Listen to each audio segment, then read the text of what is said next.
ಎಲ್ಲರಿಗೂ ನಮಸ್ಕಾರ. ಕೆಲವು ಜನ ಹೆಂಗಂದ್ರ ನಾವು ಬ್ಯಾಸಗಿ ಒಳಗು ಹಿಂಗ ಇರ್ತೇವ್ರಿ, ಮಳೆಗಾಲದೊಳಗು ಹಿಂಗ, ಚಳಿಗಾಲದೊಳಗು ಹಿಂಗ, ನಮ್ದು ಆಹಾರ ಹಿಂಗ, ವಿಹಾರ ಹಿಂಗ, ನಿದ್ದಿ ಹಿಂಗ ಎಲ್ಲ ನಮ್ದು ಒಂದೇ ಟೈಪ್ 365 ಡೇಸ್ ಹಿಂಗ ಇರ್ತೇವೆ ನಾವೇನು ಚೇಂಜ್ ಆಗಲ್ಲ. Because we are very much discipline people ಅಂತ ಹೇಳ್ತಾರ. ಕರೆಕ್ಟ್, ಆ ಡಿಸಿಪ್ಲಿನ್ ಬೇಕು. ಆದ್ರೆ ನಿಸರ್ಗದೊಳಗೆ ಚೇಂಜ್ ಆಗ್ತಿರ್ತಾವಲ್ಲ ಈ ಋತುಗಳು, ಅವು ಚೇಂಜ್ ಆದಂಗ ನಮ್ಮ ದೇಹದ ಕ್ರಿಯೆಗಳು ಕೂಡ ಚೇಂಜ್ ಆಗ್ತಿರ್ತಾವ್ರಿ. ಅದಕ್ಕೆ ಪಿಂಡಾಂಡಮೇವ ಬ್ರಹ್ಮಾಂಡಂ, ಬ್ರಹ್ಮಾಂಡಮೇವ ಪಿಂಡಾಂಡಂ ಅಂತ ಹೇಳ್ಯಾರ. ಇವ್ ಎರಡರ ನಡು ಬಹಳ ಇಂಟರ್ಲಿಂಕ್ಡ್ ಇರ್ತದ. ಋತುಗಳು ಹೆಂಗ್ ಚೇಂಜ್ ಆಗ್ತಾವಲ್ಲ, ಹಂಗ ನಮ್ಮ ದೇಹದ ಆಹಾರ ವಿಹಾರ ಆಚಾರ ವಿಚಾರಗಳನ್ನ ನಾವು ಚೇಂಜ್ ಮಾಡ್ಕೊಳ್ಳಿಲ್ಲ ಅಂದ್ರ ದೇಹ ಹದಗೆಡ್ತದ, ಆರೋಗ್ಯ ಹದಗೆಡ್ತದ. ಅದಕ್ಕೆ ಆಚಾರ್ಯ ನಮ್ಮಲ್ಲಿ ಆಯುರ್ವೇದದೊಳಗ ಋತುಚರ್ಯ ದಯವಿಟ್ಟು ಫಾಲೋ ಮಾಡ್ರಿ ನಿಮ್ಮ ಆರೋಗ್ಯ ಸರಿಯಾಗಿರ್ಬೇಕಂದ್ರ ಅಂತ ಹೇಳಿ ಸ್ಪಷ್ಟವಾಗಿ ಉಲ್ಲೇಖ ಮಾಡ್ಯಾರ. ನಾವ್ ಯಾರ ಜೊತೆಗಾದ್ರೂ ಏನೋ ಇದನ್ನ ಸಾಧಿಸ್ಬೋದು, ಆದ್ರೆ ಋತುಗಳ ಜೊತೆಗೆ, ನಿಸರ್ಗದ ಜೊತೆಗೆ ನಾವು ನಮ್ದೇನು ಆಟ ನಡೆಯೋದಿಲ್ಲ. ನಾವು ಶರಣಾಗ್ಬೇಕಾಗ್ತದ. ಇವತ್ತು ಮಾನ್ಸೂನ್ ಈಗ ಶುರುವಾಯ್ತಲ್ಲ, ಮಳೆಗಾಲ ಶುರುವಾಯ್ತು. ಮಳೆಗಾಲದೊಳಗ ನಮ್ಮ ಆಹಾರ ಹೆಂಗಿರ್ಬೇಕು, ಊಟದ ಭೋಜನದ ತಟ್ಟೆ ಹೆಂಗಿರ್ಬೇಕು, ಅದ್ರೊಳಗೆ ಏನೇನ್ ಇರ್ಬೇಕು ಅಂತ ಡೈರೆಕ್ಟ್ ಆಗಿ ಹೇಳ್ತೀನಿ. ವಿಡಿಯೋ ಯಾರು ಫಸ್ಟ್ ಟೈಮ್ ನೋಡ್ಲಿಕ್ಕತ್ತಿರಲ್ಲ, ದಯವಿಟ್ಟು ಚಾನೆಲ್ ಅನ್ನ ಸಬ್ಸ್ಕ್ರೈಬ್ ಮಾಡ್ಕೊಡ್ರಿ ಮತ್ತು ವಿಡಿಯೋ ಕೊನೆವರೆಗೂ ನೋಡ್ರಿ. ಅಂದ್ರೆ ನಿಮ್ಗೆ ಡಿಟೇಲ್ಡ್ ಆದಂತ ಇನ್ಫಾರ್ಮೇಶನ್ ಸಿಗ್ತದೆ. ಓಕೆ, ನಾವು ಪ್ರತಿ ಸರಿ ಎಲ್ಲರಿಗೂ ಏನ್ ಹೇಳ್ತೀವಿ ಅಂದ್ರೆ, ಊಟ ಶುರು ಮಾಡ್ಬೇಕಾದ್ರೆ ಷಡ್ರಸಯುಕ್ತ ಆಹಾರ ಇರಬೇಕು, ಬಟ್ ಸ್ಟಾರ್ಟ್ ವಿತ್ ಸ್ವೀಟ್ಸ್ ಅಂತ ಹೇಳ್ತೇವೆ ನಾವು, ಹೌದಲ್ರಿ? ಆದ್ರೆ ಈ ಸೀಸನ್ ಒಳಗ ಈ ಮಳೆಗಾಲ ಬಂತು ಅಂದ್ರೆ ನಾವೇನ್ ಹೇಳ್ತೀವಿ ಗೊತ್ತಾ, ನೀವು ಊಟ ಶುರು ಮಾಡ್ಬೇಕಾದ್ರೆ ಸ್ಟಾರ್ಟ್ಸ್ ವಿತ್ ಪಿಕಲ್ಸ್ ಅಂತ ಹೇಳ್ತೇವಿ. ಕಾರಣ ಏನು? ಈ ಸೀಸನ್ ಒಳಗ ನಮ್ಮ ದೇಹದೊಳಗ ವಾತ ಮತ್ತು ಕಫ ದೋಷ ಪ್ರಕೋಪ ಆಗಿರ್ತದ. ಇದರಿಂದ ಶ್ರೋತು ಅವರೋಧ ಆಗುವಂತ ಚಾನ್ಸಸ್ ಇರ್ತಾವ ಬಹಳಷ್ಟು. ಮತ್ತು ಸುಮಾರು ಸಮಸ್ಯೆಗಳು ಈ ವಾಟರ್ ಪ್ರಾಬ್ಲಮ್ ನಿಂದ ಬರ್ತಿರ್ತಾವು, GI ಪ್ರಾಬ್ಲಮ್ಸ್ ಬರ್ತಿರ್ತಾವು, ಗ್ಯಾಸ್ಟ್ರೋ ಇಂಟೆಸ್ಟೈನಲ್ ಸಮಸ್ಯೆಗಳಂತೂ ಸಣ್ಣ ಮಕ್ಕಳಿಗೆ ಮತ್ತು ವಯಸ್ಸಾದವರಿಗೆ ಬಹಳಷ್ಟು ಬರ್ತಾವು. ಬಹಳ ಜಾಗರೂಕರಾಗಿರ್ಬೇಕಾಗ್ತದ. ಹಂಗಂದ್ರೆ ಈ ಟೈಮ್ ಒಳಗೆ ನಮ್ಮ ಊಟದ ತಟ್ಟೆ ಹೆಂಗಿರ್ಬೇಕು, ಏನಿರ್ಬೇಕು ಅನ್ನೋದನ್ನ ನೋಡೋಣಂತ. ಓಕೆ, ಫಸ್ಟ್ ನಾ ಹೇಳ್ದೆ ನಿಮ್ಗ, ಇಷ್ಟು ದಿವಸದೊಳಗೆ ನೀವು ರೆಡಿ ಮಾಡಿಟ್ಟಿರ್ತಿರಲ್ಲ ಪಿಕಲ್ಸ್, ಉಪ್ಪಿನಕಾಯಿ, ಅವನ್ನ ತೆಗಿರಿ. ಆ ಉಪ್ಪಿನಕಾಯಿ ಜಾರ್ ತೆಗಿರಿ, ನಿಮ್ ತಟ್ಟೆ ಒಳಗ ಫಸ್ಟ್ ಬಡಿಸ್ಕೊಳ್ರಿ. ಅದ್ರೊಳಗು ನೆಲ್ಲಿಕಾಯಿ ಮತ್ತು ಲಿಂಬಿಕಾಯಿ ಉಪ್ಪಿನಕಾಯಿ ಇದ್ರೆ ದಿ ಬೆಸ್ಟ್. ಓಕೆ, ಅದನ್ನ ಫಸ್ಟ್ ಹಚ್ಕೊಳ್ರಿ. ನೆಕ್ಸ್ಟ್ ಬರ್ತದ, ಈಗ ನಾವು ಚಪಾತಿ, ರೊಟ್ಟಿ ಏನೇನ್ ತಗೋಬೇಕು ಅಂತಂದ್ರೆ, ನಾವಿಲ್ಲಿ ಏನ್ ಹೇಳ್ತೀವಿ, ಸುಪಾಚ್ಯ ಇರುವಂತಹ ಕಾಳುಗಳನ್ನ ಆರಿಸ್ಕೋಬೇಕು. ಅಂದ್ರೆ ಈಸಿ ಆಗಿ ಡೈಜೆಷನ್ ಆಗುವಂತವು. ಬಹಳ ಜನರಿಗೆ ಮಿಲೆಟ್ಸ್ ತಿನ್ಬೇಕು, ಮಿಲೆಟ್ಸ್ ಏನೇನೋ ಮಾಡ್ಕೋಬೇಕು ಅನ್ನುವಂತ ಹವ್ಯಾಸ ಇತ್ತಿತ್ತಲ ಬಹಳ ಫೇಮಸ್ ಆಗ್ಯದ. ಮಿಲೆಟ್ಸ್ ತಪ್ಪು ಅಂತ ಹೇಳೋದಿಲ್ಲ, ಆದ್ರೆ ಅವು ಬಹಳ ಡೈಜೆಷನ್ ಹೆವಿ ಆಗ್ತಾವು ಈ ಸೀಸನ್ ಒಳಗ. ನೀವು ಬೇರೆ ಸೀಸನ್ ಒಳಗೆ ತಗೋಬಹುದು. ಈ ಸೀಸನ್ ಒಳಗ ನಾವ್ ಏನ್ ಹೇಳ್ತೀವಿ ಅಂದ್ರೆ, ಚಪಾತಿ, ಗೋಧಿ ಹಿಟ್ಟಿಂದ ಮಾಡೋ ಚಪಾತಿ, ಜೋಳದ ರೊಟ್ಟಿ ಮತ್ತು ರಾಗಿ ರೊಟ್ಟಿಯನ್ನು ಪ್ರಿಫರ್ ಮಾಡ್ತೇವಿ. ನೀವು ಕೇಳ್ಬೋದು, ರಾಗಿ ಜೋಳನು ಮತ್ತ ನಮ್ಗ ಮಿಲೆಟ್ಸ್ ಒಳಗ ಬರ್ತಾವಲ್ಲ. ಕರೆಕ್ಟ್, ಬರ್ತಾವು.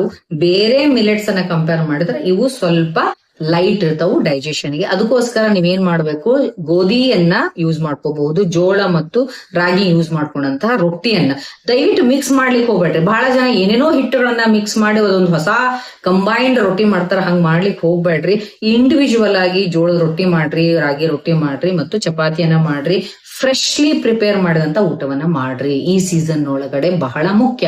ಮುಂಜಾನೆ ಮಾಡಿದನ್ ರಾತ್ರಿ ತಿಂದೆ, ಅಥವಾ ಕಟಿ ರೊಟ್ಟಿಯನ್ನ ತಿಂದೆ, ಅಥವಾ ಈಗ ಮಾಡಿದ ನಾಳೆ ನೆಕ್ಸ್ಟ್ ಮಧ್ಯಾಹ್ನ ಉಂಡೆ, ಇಂಥ ಕೆಲಸ ದಯವಿಟ್ಟು ಮಾಡ್ಲಿಕ್ಕೆ ಹೋಗ್ಬೇಡ್ರಿ. ಓಕೆ, ಫ್ರೆಶ್ಲಿ ಪ್ರಿಪೇರ್ ಆಗಿರುವಂತಹ ಫುಲ್ಕಾ ಅಂತ ಹೇಳ್ತೀವಲ್ಲ, ಫುಲ್ಕಾ ಟೈಪ್ ಆಗಿರ್ಬೇಕು.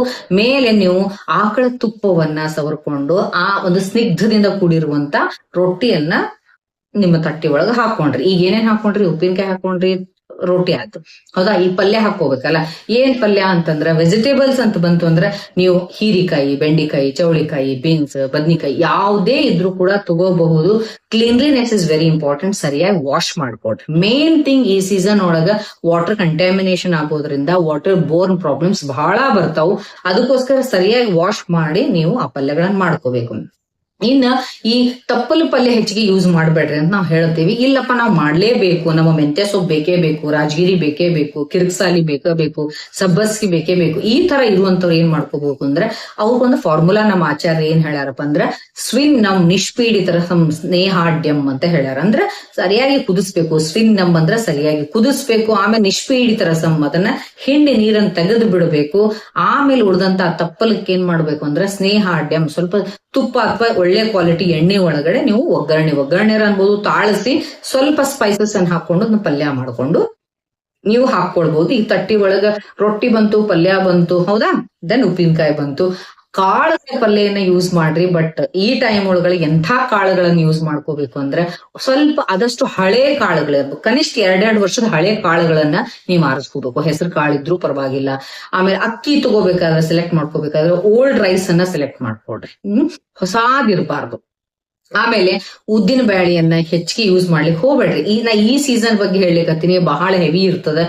ನೀವು ಇಡ್ಲಿ ಮಾಡ್ಬೇಕಾದ್ರ, ದೋಸೆ ಮಾಡ್ಬೇಕಾದ್ರ, ಪಡ್ಡು ಮಾಡ್ಬೇಕಾದ್ರ, ಅಥವಾ ಈವನ್ ಹಂಗೆ ತಾಲಿಪಟ್ನಂಗ್ ಮಾಡ್ಬೇಕಾದ್ರ, ಚಿಲ್ಲಾ ಮಾಡ್ಬೇಕಾದ್ರ ಹೆಸರು ಕಾಳು ಬೆಸ್ಟ್. ಅದಕ್ಕೊಂದ್ ರೀತಿ ಕಿಂಗ್ ಅಂತಾನೆ ಹೇಳ್ತೇವೆ ನಾವು. ಹೆಸರು ಕಾಳುಗಳನ್ನ ನೆನೆಸಿ ಅದರಿಂದಾನೇ ನೀವು ಇವನ್ನೆಲ್ಲಾ ಐಟಮ್ಸ್ ಮಾಡೋದ್ರಿಂದ ನಿಮ್ಗೆ ಒಳ್ಳೆ ಸ್ನಾಕ್ಸು ಆಗ್ತದ. ಜೊತೆಗೆ ಇದು ಪಿತ್ತವನ್ನ ಅಗ್ರಿವೇಟ್ ಮಾಡ್ಲಾರ್ದಂಗ ವಾತ ಕಫವನ್ನ ಪೆಸಿಫೈ ಮಾಡುವಂತ ಗುಣವನ್ನು ಹೊಂದಿರ್ತದ ಮತ್ತು ಲೈಟ್ ಇರ್ತದೆ ಡೈಜೆಷನ್ಗೆ. ನಿಮ್ ಹೆಲ್ತಿ ಬಹಳ ಹೆಲ್ಪ್ ಆಗ್ತದ. ಅದಕ್ಕೆ ಹೆಸರು ಕಾಳಿಗೆ ಹೆಚ್ಚು ಪ್ರಿಫರೆನ್ಸ್ ಕೊಡ್ರಿ. ಓಕೆ, ಅದ್ರ ಜೊತೆಗೆ ಓಲ್ಡ್ ರೈಸ್ ಅನ್ನ ತಗೊಳ್ರಿ ಅಂತ ನಾ ಹೇಳಿದೆ. ಈಗ ಸಿಗ್ಲಿಲ್ಲ, ಕೆಲವೊಂದ್ಸರಿ ಸಿಗುವುದಿಲ್ಲ ಓಲ್ಡ್ ರೈಸ್. ಏನ್ ಮಾಡ್ಬೇಕು ಅಂದ್ರೆ ಹೊಸ ರೈಸ್ ಇದ್ರು ಕೂಡ ಅವುಗಳನ್ನ ಸರಿಯಾಗಿ ಹುರಿದು ಅಡಿಗೆ ಮಾಡ್ಕೋಬೇಕು. ಒಂದು ಇಲ್ಲ ಅಂದ್ರೆ ಕನಿಷ್ಠ 4-5 ತಾಸಾದ್ರೂ ಅದನ್ನ ನೆನೆಸಿಟ್ಟು ಆಮೇಲೆ ಅಡಿಗೆ ಮಾಡ್ಕೊಳ್ರಿ. ಇನ್ನೊಂದು ಇವೆರಡು ರೀತಿಯಿಂದ ನೀವು ಮಾಡ್ಕೋಬಹುದು. ಇವೆಲ್ಲ ಊಟದಕ್ಕಿಂತ ಮುಂಚೆ ಏನ್ ತಗೋಬೇಕು ಅಂತಾನು ಬಹಳ ನಮ್ಮ ಆಚಾರ್ಯ ಹೇಳ್ಯಾರ, ಅದನ್ನ ಹೇಳ್ತೀನಿ, ವೇಟ್ ಮಾಡ್ರಿ. ಓಕೆ, ಈಗ ಅನ್ನವನ್ನ ನಾವೇನ್ ಹೇಳ್ತೀವಿ, ಎಸ್ಪೆಷಲಿ ಈ ಮಾನ್ಸೂನ್ ಸೀಸನ್ ಒಳಗಡೆ ಹೊರಗಡೆನೆ ಅನ್ನ ಮಾಡ್ರಿ. ಸರಿಯಾಗಿ ನೀರಿಟ್ಟು ಕರೆಕ್ಟ್ ಆಗಿ ಅದನ್ನ ಅನ್ನ ಕುದಿಸಿ ಆಮೇಲೆ ಆ ನೀರನ್ನ ಗಂಜಿಯನ್ನ ಬಸದ್ಬಿಟ್ಟು ನೀವು ಅನ್ನವನ್ನ ರೆಡಿ ಮಾಡ್ಕೊಳ್ಳೋದ್ರಿಂದ ಡೈಜೆಷನ್ ಬಹಳ ಲೈಟ್ ಆಗ್ತದ. ಈಗ ಗಂಜಿ ಬಸ್ತಿರ್ತಿರಲ್ಲ, ಆ ಗಂಜಿನೂ ಚೆಲ್ಲಿಕ್ ಹೋಗ್ಬೇಡ್ರಿ. ಅದ್ರೊಳಗೂ ಕೂಡ ನೀವು ವೆಜಿಟೇಬಲ್ಸ್ ಅನ್ನ ಹಾಕಿ ಸೂಪ್ ಮಾಡ್ಕೊಂಡು ಕುಡಿಬಹುದು. ಅದರಿಂದ ನಿಮ್ಗೆ ಒಳ್ಳೆ ಸ್ಟಾರ್ಚ್ ಸಿಗ್ತದೆ. ಓಕೆ, ಇದು ಒಂದಾಯ್ತು. ಇವು ಎಲ್ಲಾದ್ರ ಜೊತೆಗೆ ನೀವು ಬಹಳ ಲೈಟ್ ಆಗಿ ಸ್ಪೈಸಸ್ ಯೂಸ್ ಮಾಡಿದಂತ ರಸಮು ಸಾಂಬಾರು ಯೂಸ್ ಮಾಡ್ಕೋಬಹುದು. ಬಟ್ ಇವಿಷ್ಟೆಲ್ಲ ಊಟ ಮಾಡೋಕ್ಕಿಂತ ಮುಂಚೆ ನಿಮ್ದು ಅಗ್ನಿ ಸ್ಟ್ರಾಂಗ್ ಮಾಡ್ಕೋಬೇಕು.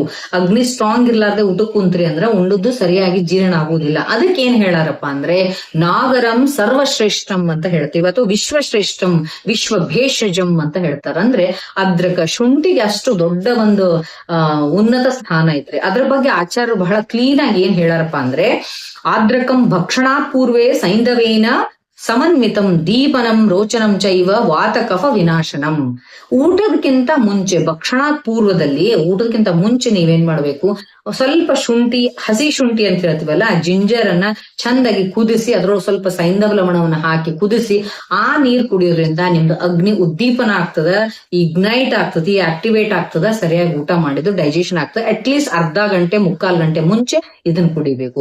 ಇದ್ರ ಜೊತೆ ಇನ್ನೊಂದ್ ಏನ್ ಹೇಳಾರ, ಯವಾನಿ ಅಂತ ಹೇಳ್ತೀವಿ ಅಂದ್ರೆ ಅಜ್ವಾಯಿನ್.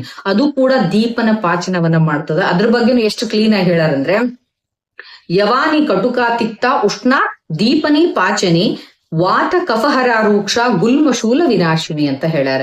ಇದು ಏನ್ ಮಾಡ್ತದ ಗೊತ್ತಾ, ಇದನ್ನು ಕೂಡ ನೀವು ಅಜ್ವಾಯಿನ ಪ್ಲಸ್ ಸೈಂಧವ ಲವಣವನ್ನ ಹಾಕೊಂಡು ಊಟದಕ್ಕಿಂತ ಮುಂಚೆ ಚಂದ ಕುದಿಸಿ ಸಿಪ್ ಬೈ ಸಿಪ್ ಕೆಳಗಡೆ ಕುಂತುಕೊಂಡು ಕುಡಿಯೋದ್ರಿಂದ ನಿಮ್ಮದು ಕೋಷ್ಟದಲ್ಲಿರುವಂತ ಅಗ್ನಿಯ ಫಂಕ್ಷನ್ ರೆಗ್ಯುಲೇಟ್ ಆಗ್ತದ. ಅಪಾನ ಮಾತದ ಫಂಕ್ಷನ್ ರೆಗ್ಯುಲೇಟ್ ಆಗೋದ್ರಿಂದ ಪ್ರಾಪರ್ ಆಗಿ ಮಲಮೂತ್ರ ವಿಸರ್ಜನೆ ಆಗ್ತದ. ಜೊತೆಗೆ ಗಟ್ ಹೆಲ್ತ್ ಇಂಪ್ರೂವ್ಮೆಂಟ್ ಆಗ್ತದ. ಅಗ್ನಿ ಚಲೋ ಆಕ್ಟಿವೇಟ್ ಆಗ್ತದ.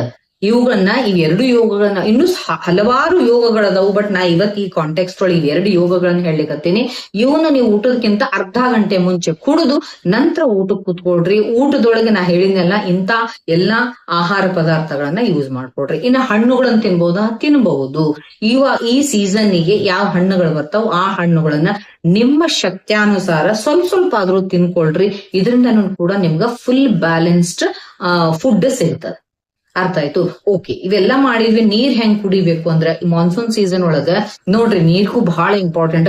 ಆಹಾರ ಹೆಂಗ್ ಪಚನ ಆಗ್ಬೇಕಂತೀವಲ್ಲ ಹಂಗ ನೀರು ಕೂಡ ಪಚನ ಆಗ್ಬೇಕ್ರಿ. ನೀವು ತಣ್ಣೀರ್ ಕುಡಿದ್ರಿ ಅಂದ್ರೆ ಇದ್ರೊಳಗೆ 2 ಪ್ರಾಬ್ಲಮ್ ಬರ್ತದೆ. ಒಂದು, ಹೆವಿ ಫಾರ್ ಡೈಜೆಷನ್ ಇರ್ತದ.